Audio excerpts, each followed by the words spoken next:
Baik, Assalamualaikum warahmatullahi wabarakatuh. Salam Om Swastiastu, Namo Buddhaya, salam kebajikan. Kami dari mahasiswa Universitas Halu Oleo, Fakultas Hukum, Program Pendidikan S1 Ilmu Hukum, kelompok 3 semester 1. Video ini dibuat untuk menyelesaikan tugas akhir semester mata kuliah Teknologi Informasi dengan dosen pengampu Bapak LM Bahtiar Arkasa Eskom Mkom. Tugas yang telah kami susun ini secara bersama-sama berjudul Peran Undang-Undang ITE dalam mengatasi kejahatan cyber di Indonesia. Poin yang pertama adalah landasan hukum UU ITE. Undang-Undang Informasi dan Transaksi Elektronik atau UU ITE adalah regulasi yang disahkan pada tahun 2008 untuk mengatur aktivitas elektronik dan melindungi masyarakat dari kejahatan cyber. UU ini mencangkup berbagai aspek, mulai dari perlindungan di ruang digital hingga data pribadi. Revisi UU ITE pada tahun 2016 bertujuan untuk memperjelas beberapa pasal seperti pencemaran nama baik dan penyebaran berita bohong yang sebelumnya dianggap sebagai multitafsir. UU ITE juga mendorong perilaku bertanggung jawab pengguna internet, melindungi hak privasi dan mendukung informasi ekosistem digital yang lebih aman, adil, dan terpercaya. Yang kedua adalah jenis-jenis kejahatan cyber. Adapun jenis-jenis kejahatan cyber yang pertama adalah akses ilegal, yaitu akses yang tidak sah ke sistem komputer, jaringan, atau data dengan tujuan mencuri data, mengubah atau menghapus informasi, atau melakukan aktivitas ilegal lainnya. Dampak dari akses ilegal ini yaitu kehilangan data, kerugian finansial, dan kerusakan reputasi. Yang kedua adalah phishing. Phishing adalah teknik penipuan yang untuk mendapatkan informasi pribadi seperti username, password, dan kartu kredit dengan menyamar sebagai entitas terpercaya dengan tujuan mencuri identitas, mengakses rekening bank, dan melakukan transaksi ilegal lainnya. Dampak bagi korban yaitu kehilangan uang, identitas yang dicuri, dan kerugian finansial. Yang ketiga adalah penyebaran hoaks. Penyebaran hoaks didefinisikan sebagai penyebaran informasi palsu atau penyesatan melalui media sosial, email, atau platform. Contoh penyebaran hoaks yaitu berita palsu, foto, atau video manipulasi. Tujuannya sendiri yaitu membuat kekacauan, mempengaruhi opini publik, atau mempromosikan agenda pribadi. Dampaknya sendiri adalah kekacauan sosial, kerugian reputasi, dan kehilangan kepercayaan. Yang keempat adalah penipuan daring. Penipuan daring adalah penipuan yang dilakukan melalui internet seperti scam, penjualan palsu, atau transaksi ilegal.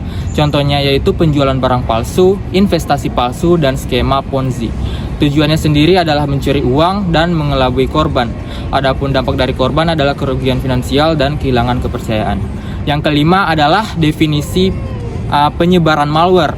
Penyebaran malware adalah penyebaran perangkat lunak berbahaya yang dapat merusak atau mencuri data korban.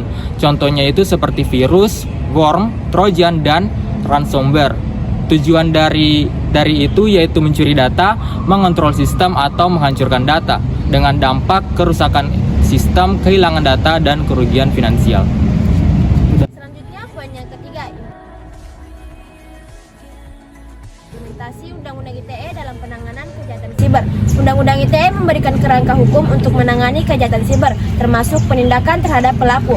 Beberapa peran penting Undang-Undang ITE dalam menangani kejahatan siber di lingkungan masyarakat. Yang pertama, melarang penyebaran informasi ilegal. Dalam pasal 27 dan pasal 28 Undang-Undang ITE, melarang penyebaran informasi yang melanggar kesusilaan, menyesatkan, atau merugikan orang lain dapat dipidana paling lama penjara 6 tahun dan atau didenda paling banyak 1 miliar rupiah. Yang kedua, penegakan hukum terhadap ancaman dan pemerasan daring.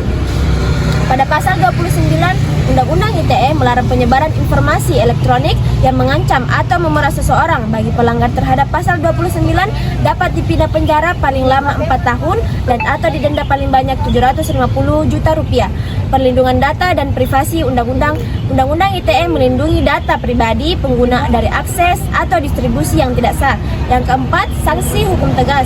Pelanggaran Undang-Undang ITE dapat dikenakan sanksi pidana dan denda seperti dalam kasus pencemaran nama baik dan hoaks, sebagaimana yang saya jelaskan pada pasal 1 dan 2 di mana diatur dalam pasal 27, 28, dan 29 Undang-Undang ITE.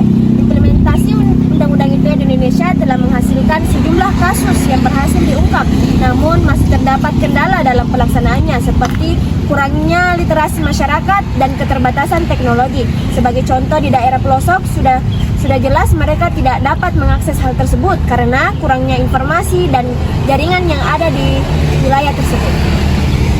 Poin 4. Kasus-kasus kejahatan siber di Indonesia. Beberapa kasus besar menunjukkan pentingnya penerapan Undang-Undang ITE diantaranya. 1. Kasus peretasan situs pemerintah pada tahun 2021, sejumlah situs pemerintah Indonesia diretas oleh pihak tak dikenal, mengancam keamanan informasi negara. 2. Kasus penyebaran hoaks COVID-19, berita palsu terkait pandemi menimbulkan keresahan dan menghambat penenangan kesehatan masyarakat. 3. Penipuan online marketplace, banyak menggunakan platform e-commerce menjadi korban penipuan dan dalam transaksi daring. 4. Kasus pencemaran nama baik. Sejumlah kasus pencemaran nama baik melalui media sosial ditindak berdasarkan pasal 27 Undang-Undang ITE. 5. Tantangan dalam implementasi Undang-Undang ITE. Pertama, kurangnya literasi digital. Sebagian besar masyarakat Indonesia belum memahami hukum terkait dan digital sehingga rentan terlibat atau menjadi korban kejahatan siber. Kedua, keterbatasan teknologi penegakan hukum. Alat dan teknologi yang dimiliki penegak hukum masih belum memadai untuk melacak pelaku kejahatan siber yang sering kali berada di luar negeri. Yang ketiga, pasal multitafsir. Beberapa pasal dalam Undang-Undang ITE seperti pasal 27 dan pasal 28 dianggap terlalu umum hingga rawan disalahgunakan untuk menekan kebebasan berekspresi. Yang keempat, skala global dan kejahatan siber. Banyak kasus kejahatan siber yang melibatkan pelaku lintas negara yang mempersulit upaya penegak hukum dan dalam yurisdiksi nasional. Solusi untuk mengatasi kejahatan siber di Indonesia adalah: pertama, edukasi digital. Pemerintah perlu meningkatkan program literasi digital untuk mengedukasi masyarakat tentang hak dan kewajiban mereka di ruang digital. Kedua, kerjasama internasional penanganan kejahatan siber lintas negara memerlukan kerjasama erat yang dengan negara lain melalui Interpol dan lembaga terkait. Ketiga, revisi pasal multitafsir. Revisi Undang-Undang ITE harus dilakukan untuk memperjelas definisi dan batasan hukum pada pasal-pasal multitafsir. Penguatan teknologi penegakan hukum. Investasi dalam teknologi yang lebih canggih diperlakukan untuk melacak, mengatasi, dan kejahatan siber secara efektif. Poin yang keenam, yaitu solusi untuk mengatasi kejahatan cyber di Indonesia. Yang pertama, edukasi digital. Pemerintah perlu meningkatkan program literasi digital untuk mengedukasi masyarakat tentang hak dan kewajiban mereka di ruang digital. Yang kedua, kerjasama internasional. Penanganan kejahatan cyber lintas negara memerlukan kerjasama yang erat dengan negara lain melalui Interpol dan lembaga terkait. Yang ketiga, revisi pasal multitafsir. Revisi Undang-Undang ITE harus dilakukan untuk memperjelas definisi dan batasan hukum pada pasal-pasal multitafsir. Yang keempat, yaitu penguatan teknologi penegakan hukum. Investasi dalam teknologi yang lebih canggih diperlukan untuk melacak dan mengatasi kejahatan cyber secara efektif. Itulah pemaparan kami terkait peranan Undang-Undang ITE dalam penanganan kejahatan siber di Indonesia. Selanjutnya, kami akan memberikan saran terhadap pemerintah untuk kedepannya. Yang pertama, peningkatan literasi digital. Pemerintah perlu menginisiasi program literasi digital yang mencakup edukasi tentang hak dan kewajiban dalam ruang digital. Yang kedua, revisi Undang-Undang ITE.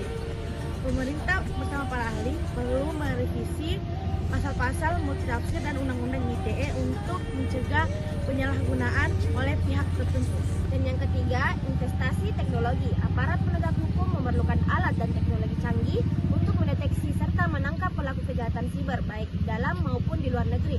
Yang keempat, kerjasama internasional. Mengingat sifat lintas batas kejahatan siber, kerjasama antar negara dalam penegakan hukum perlu diperketat. Itulah saran dari kami. Wassalamualaikum warahmatullahi wabarakatuh.